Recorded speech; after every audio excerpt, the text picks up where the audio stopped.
From the KIRO Radio newsroom in Seattle, I'm Dave Ross, and these are the Ross Files.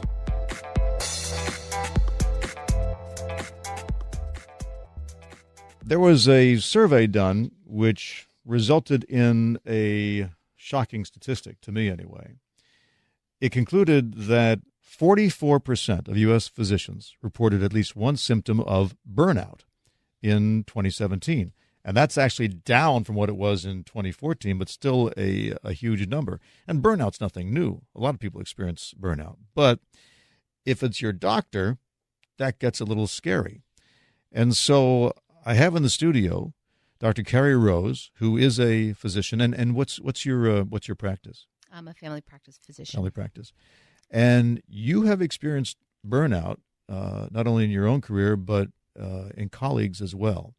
And I know it's difficult to talk about because sometimes it's actually led to suicide, which is terrible. So why is it that 44% burnout is considered an improvement? Why is the rate so high? Well, I'd have to say there's multiple factors. I know for myself, I went into medicine with a very strong purpose. I wanted to take care of patients, and that's what I love to do. When I'm sitting with a patient, I want to give that patient my full attention, and that's what they're there for. That's what they deserve. That's what I want to do. The reality, however, is that usually I have about 15 minutes scheduled with a patient. I have 2 other patients waiting for me while I'm seeing that patient. I may be aware of that in the back of my head, and then because of the electronic medical record now, we have these administrative tasks which involve answering emails, reviewing all the lab results. So we really can't keep up. And at some point, we're just drawn in so many different directions that we can't really provide the care that we feel is best for the patient. And has that changed? Is that a recent thing? When you first started, was it like that? So I started practice in 2002, and it was like that since I started. Mm-hmm. It was not always like that. Well, I can remember as a kid, seeing the family doctor would be half hour, sometimes an hour, and it was pretty leisurely. We were typically the only people in the waiting room, maybe one other person, and that was it. Yeah, and so now you walk into the waiting room of my office, and there's probably 10, 15 patients sitting there waiting to be seen. Most of the doctors we're just working as fast as we can. We're working at a very rapid pace, trying to keep up with the volume of patients. And some of that is, financial demands on the practice. We have to see a certain number of patients to make ends meet. Do you work for yourself? Or are you part of a hospital? Or? I'm part of a larger medical group, but we're really no different than any other group. And I think that's really where we need to get back to is medicine needs to be about the patient and about taking care of the patient and not about the financial piece. But it has to be about finance because some people can't afford to pay for their medical care. And so when that happens, we as a society have decided we got to do something about that. And that's when we get into insurance and maybe even some kind of nationalized health care. And the moment you start talking about taxpayer money, people want it to be accounted for. Absolutely. And so you guys got to sit in front of the computer and enter all the data. It's absolutely true. And I'm not the expert in figuring out the ins and outs of that. But I do know that across the country, there are systems that are looking at how can we take better care of doctors? And what you're seeing, especially from this article now, is that actually is a good investment. Mm-hmm. That we may think that we're doing ourselves a service financially by seeing more patients and keeping the doctors as busy as possible and working doctors very hard. When in fact that may actually be in the long run losing money because you're losing doctors' hours. Doctors are cutting back their hours. There's turnover. They're turning over rep. They're retiring early. And in fact, one of the big pieces that you referenced earlier is, these are also doctors' lives. I mean, they're cutting their hours. They may be retiring. They may be looking at other careers. But there are also a lot of doctors that are committing suicide. The rate of suicide among physicians is the highest among any other profession. And people really need to know that, and I think we need to really start a conversation about that. When did you begin to feel burnout? Well, I think it was probably somewhere in the first 5 years of my career when I would get to work and I would have a little bit of a sense of dread of how my day was going to go because you never know what's going to happen. People people are sick, and you just never know what's going to be presented with you, and you never know what's going to sort of throw you off your schedule, maybe put you an hour behind schedule. I'd say exhaustion was probably the primary thing I was experiencing. And, when I talk to my colleagues, I think, I hear people talk about exhaustion. You get to the end of your day, you may have seen 20 patients that day. You've been working straight. I mean, most of us don't really take a lunch break. We'll sit and, work through lunch, doing charting, paperwork, catching up. You get home, you have dinner with your family, and then you go back on the computer for another 2 to 3 hours to catch up on the rest of the work. So it's just that it's never ending. It's kind of never ending. And I think that's, people talk about the loss of autonomy and the loss of purpose. You're caught up in having to do so many tasks and all of these administrative, clerical type of duties. Well, I've watched a lot of doctor shows on TV. Mm-hmm. And I know from that during medical school, as a resident, you're forced to work these 24-hour shifts as a way of, I guess, toughening you up for the very environment you were describing. Is that not working? Well, there's a lot of controversy in that area, and when I was in medical school, I worked. I recall one rotation where as a medical student, I worked 36 hours at a time. I would go home 36 hours at a time. 36 hours straight. I would go home. I would sleep for however many hours I could, and then I would be back the next day. And I did that for a solid month, and that was me. The residents were actually working more hours. So they basically lived in the hospital. They never went home. And, we spend basically our entire 20s. Most of us go into medical school when we're in our 20s, and most of us don't finish our training until we're, in our late 20s, early 30s. So we've basically spent that entire decade of our lives working long hours. We really have no personal lives. And, and then there's an energy, there's an ethos within the medical system, and it's particularly within training communities, where you sacrifice yourself for your work, for your patients. You don't talk about how you feel. You don't complain. You don't because there's a little bit of a like culture. The Marine Corps. It's like the Marine Corps. There's a culture of you're tough. You don't talk about how you feel. You don't complain. That's one of the things that I think is really a problem within the culture of medicine, is that we're not allowed to talk about our struggles. We feel worried about the repercussions if we do talk about what it's like to feel a sense of disconnection from your purpose, from your job, to have some anxiety, to have some sleeplessness. Well, the American Medical Association ran this study, so they're clearly trying to pull this issue out of the closet. And there is no health care without you guys. You make it sound like you don't have control over this. If doctors decide that this is a bad system, can't doctors change it? You'd think that we could, but really doctors are not in control of the system right now.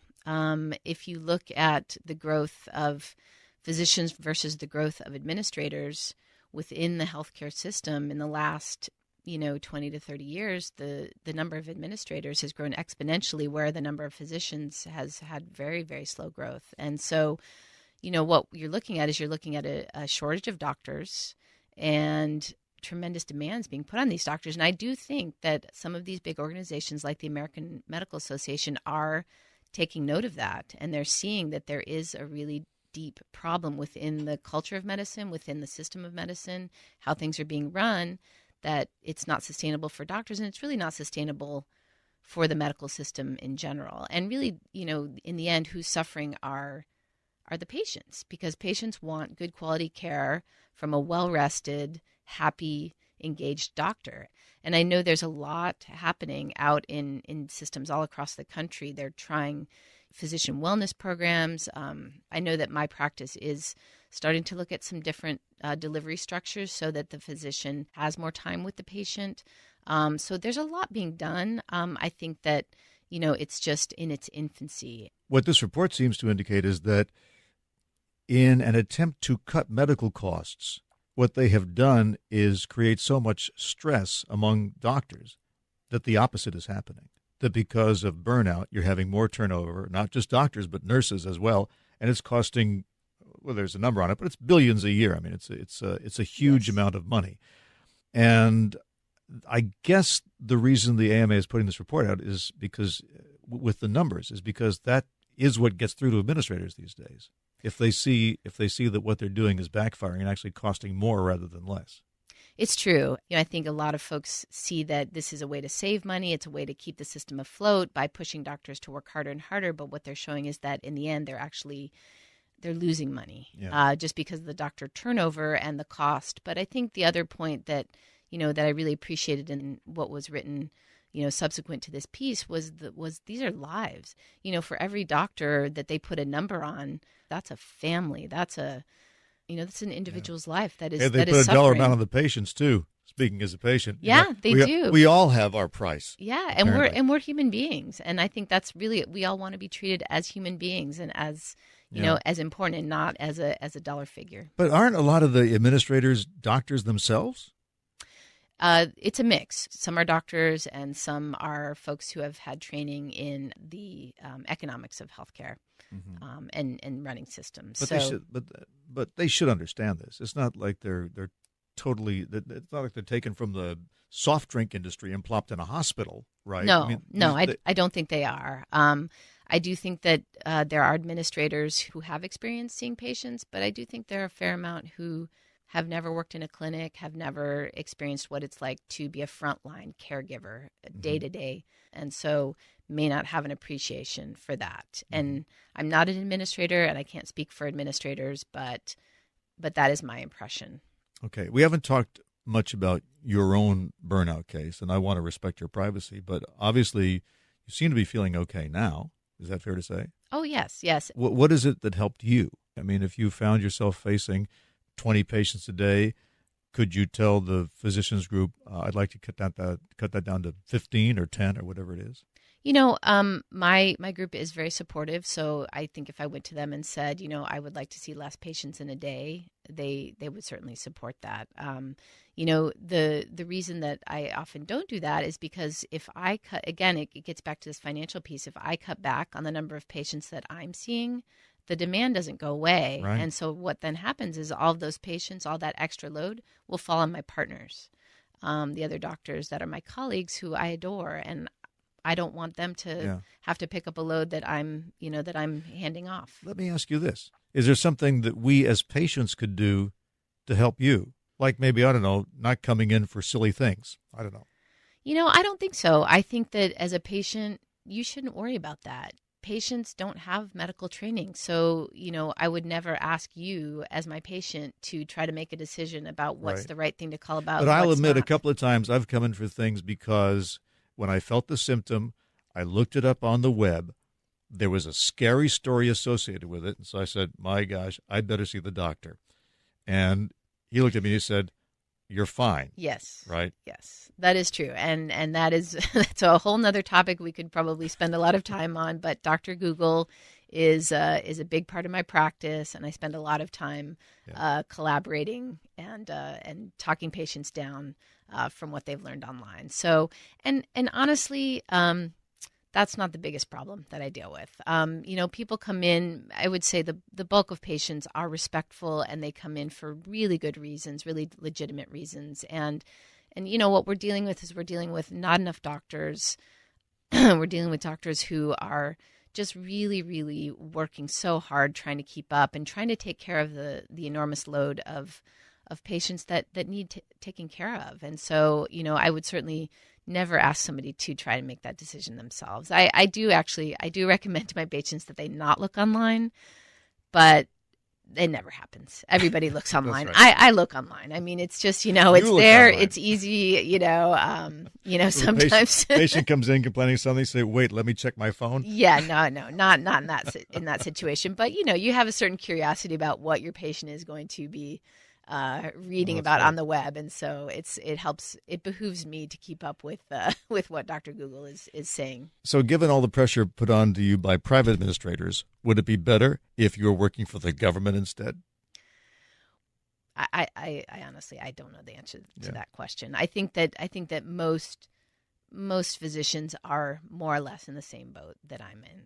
where we are seeing a large volume of patients in a short amount of time. And that's really the bottom line. And the only way that I get paid is if the patient is physically in front of me in the office. And there are systems where they're trying to build in more phone consults and email consults. And I think those are great ideas. I think they just need to be built into the doctor's schedule so the doctor has the time built in and is not doing it in between patients or after hours when they get home at night, because that's just not sustainable. And that's really, I don't have autonomy over that. Like right now, I go to work and the systems are set for the way I'm supposed to practice. And, for me to step back from that and say, I'm not going to practice this way would then just transfer that load onto somebody else. And that's just not something that I feel comfortable doing. So you're going to stick with it. So I'm sticking with it, but I'm sitting here and I'm talking about it because, what I do know is that if doctors feel cared about, if they feel respected, if they feel autonomy in their day, if they feel a sense of purpose, you are going to get the best care from that doctor. Part of what's so challenging is that these are people's lives. You have a patient coming in with a headache. You don't know as a primary care doc if that person with a headache has job stress, they have insomnia, they have depression, and that's why they have a headache, or they have a brain tumor. And so you're sitting there with the patient in that 15-minute slot, and you have to spend that time, really making that call. And we are trained to do that, and we're very good at it. But to try to rush that in a 15-minute visit, that's really tough. Dr. Carrie Rose, family practice physician, thank you very much. You're very welcome. Thank you so much. Remember that when there's a longer version of the interviews on Seattle's Morning News, you can usually find it right here in the original form, unconstrained by the limitations of a live broadcast. And you can subscribe so that when someone says, "Did you hear what was on Seattle's Morning News?" you can say, "Not only that, I heard the part that wasn't on Seattle's Morning News." So my advice is to subscribe. And then when we talk to an author, a politician, an entrepreneur, an artist, a scientist, a teacher, a journalist, a celebrity, you'll hear every word. I'm Dave Ross. Thanks for tuning in.